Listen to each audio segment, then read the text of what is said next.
Welcome back into Sports Talk ATL. I am Chase Earl, joined by Alex. Lord, we had the worst Braves season in about a decade. 2017. The Falcons continue to piss down their fans. Now 3-7, looking at a quarterback, head coach, GM. Same season. Regime change, yes. Same exact seasons. The unexpected has come to save us. And the unexpected is the Atlanta Hawks. Now, we haven't done a ton of Hawks content throughout the years on this show, and for good reason. There's not a lot of there hasn't been much of a reason to discuss them unless it's free agency or the draft or a trade or something like that. You know, night to night, you watch them. They've been the same team for the last 3 years. They go to the play-in and they lose. I mean, with the play-in is the Hawks tournament. We are the play-in. Yeah, it's different. It's different, and we talked before the season about this being different. But I think we're starting to see this coming together. There are a few games where obviously the chemistry wasn't there, but all of these guys are learning to play each other. 7-2 without Trae Young. Dyson Daniels is picked up the slack. I mean, he's like a point guard. I mean, he's averaging over 10 assists a game with Trae Young out. I mean, he's totally picked up that slack of, we don't have a backup point guard. Yeah, we do. His name's Dyson Daniels. He's also the best perimeter defender in the league. Jalen Johnson is a legitimate star in this league. I mean, he will absolutely make the All-Star game provided he stays healthy. Onyeka Okongwu has made huge strides with a three-point shot. Kristaps Porzingis has worked out well. Nickeil Alexander-Walker has been amazing.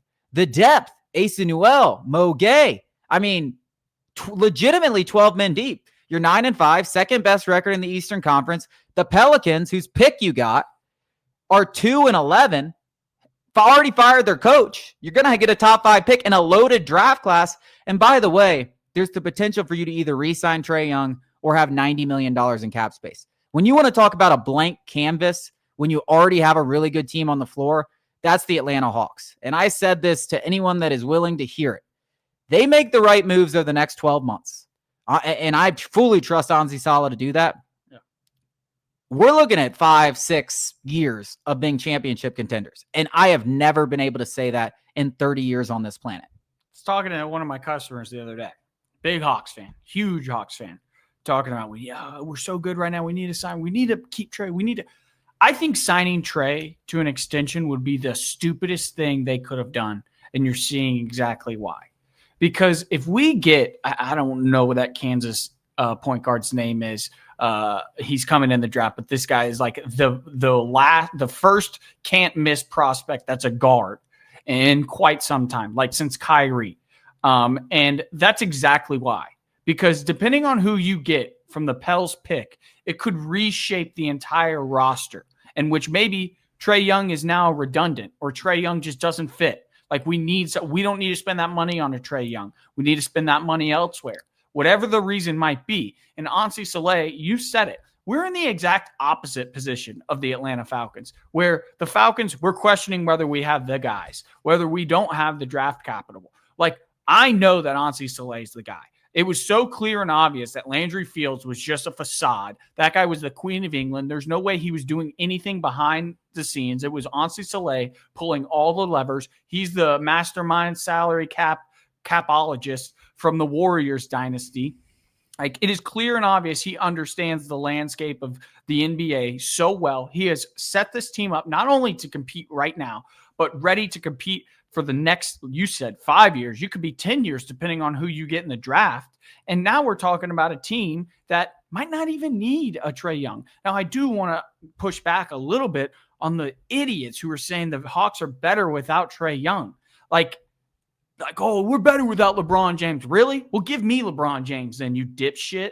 Like, in no world, shape, or form are we better without Trae Young. That's not to say Trae Young's the guy to get us to a championship. I'm not saying that at all. I'm still going to pump the brakes on that. But to say that this team currently as constructed is better without Trae Young is just, it's mind-boggling. I think this is best case scenario. Look how good we are without Trae Young. All we need to do is figure out some chemistry stuff with Trae Young. And we're talking about, I'm not even talking about in the future. We can make a run right now if everybody is healthy. Absolutely. Based on what I've seen, this team has all the makings, if they can stay healthy, to make the NBA Finals. Can they win them? I don't know. Obviously, you're talking about OKC and stuff like that, but we just watched the Indiana Pacers make the NBA Finals. They lose Tyrese Halliburton. They're 1-12, I believe, this year. Like, there is a very clear path here for the Atlanta Hawks. to make the NBA finals. And you're right. It is the ideal situation. Like, I am so happy that they didn't sign Trey Young to an extension because you're seeing all of this stuff. They're the number 2, I believe, defensive team in the entire NBA without Trey Young. Like, that's something that is worth mentioning. And I agree. Like, Trey Young is what could put us over the top to being an NBA finals. And if we get there with him, I'm sure they will reach a contract extension and continue to try to build around this team around him. But you go out there and you get bounced in the first or second round and it never quite works out with Trey Young. Like, you don't have to sign him. And now you have $90 million in cap space, including Kristaps Porzingis also becoming a free agent. $90 million. You can do whatever the hell you want before you even get to the tax. That's not like, oh, we're going over the tax. That's before you get to the tax. And you've got what could be, the number 1 overall pick. It could very well be the number 1 overall pick. Yeah, exactly. And that's the guy that we're talking about. Then you build around him. And then you still got $90 million to spend. And the great news about it is, you find that out before free agency. So before you'll know what pick you have in the draft and essentially who you're going to be picking before you ever have to make a decision on Trey Young. That's it. So it is the best position the Hawks have been in my lifetime. Yes. By far. And the depth on this team is going to carry them to a very, very good regular season record because there have been nights where not only has Trae Young been out, the last 2 nights, Trae Young and Kristaps have been out. Guess what? Jalen Johnson and Onyeka Okongwu look like yin and yang. I mean, they're out there scoring 30 points a game. I mean, Onyeka Okongwu is setting a franchise record for most threes by a center.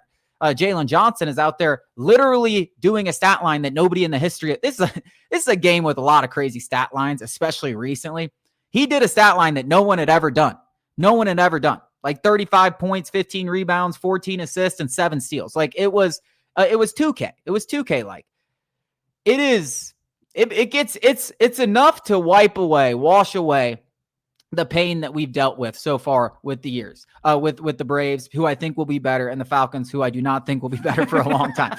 It's enough because it's not just like this year is going to be so much fun. If you guys haven't tuned in, go ahead and start. I mean, we got 70 games left. We're going to win a ton of them. Hopefully we stay healthy and we're going to make a legitimate run at the Eastern Conference title. Like that is what's going to happen this year if this team stays healthy. And it's all gravy. We're playing with house money right now. We even have another first-round pick. We got 2 first-round picks. Yeah. We got 2 first-round picks. And we got like 12 guys right now currently rostered that would start on most NBA teams. Yeah, I mean, and we don't have a single guy that you're talking about on a max contract past next year. A single guy. I mean, I don't know how you couldn't be giddy as an Atlanta Hawks Jalen fan. Johnson at $30 million, if he stays healthy, looks like a giant steal. Dyson Daniels at 25 looks like a steal. I know there were some early, he had some inefficient games. That's been put to bed very, very quickly. Onyeka Okongwu, 4 years, $60 million. Are you kidding me? Steal. We'll see what happens with Kristaps. Maybe they want to bring him back. Maybe they don't. But right now, $30 million. Good deal.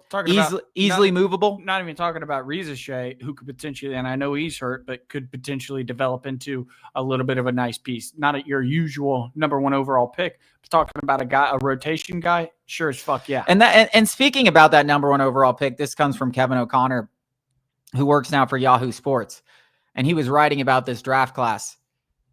He described it as historic.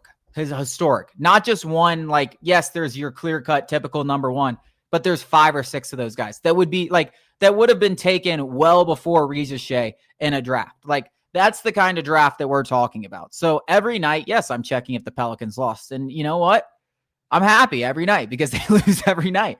I mean, they lose every single night. So not only do we get to watch this Hawks team, we get to hate watch a Pelicans team that might be the worst in the entire NBA for the entire season. So if you need something, you need your sports fix, you haven't typically been an NBA fan, go ahead and watch. Now is the time to become a Hawks fan. If you're an Atlanta sports fan and just could never really get into the NBA or because the Hawks just always disappoint you as well, it's different. It's much, much different than it's ever been. And the reason for that is Ansi Saleh. That is the key difference is you've got the right guy pulling all the right strings, pushing all the right buttons. He has not yet missed, not one time since he's taken over as GM of this team. In fact, I would argue he was making decisions for Landry Fields at some point in time, and he didn't miss then because there's no way in fuck that Landry Fields was the mastermind behind the DeJounte Murray and Dyson Daniels trade that also got a couple of a first round pick. Yep. I mean, it's different. It's different. That's all I'm going to say. Tune into the show as we continue to cover all your favorite Atlanta sports team as well as Georgia college sports. Make sure to hit that subscribe button. We got a lot more content coming for you this week.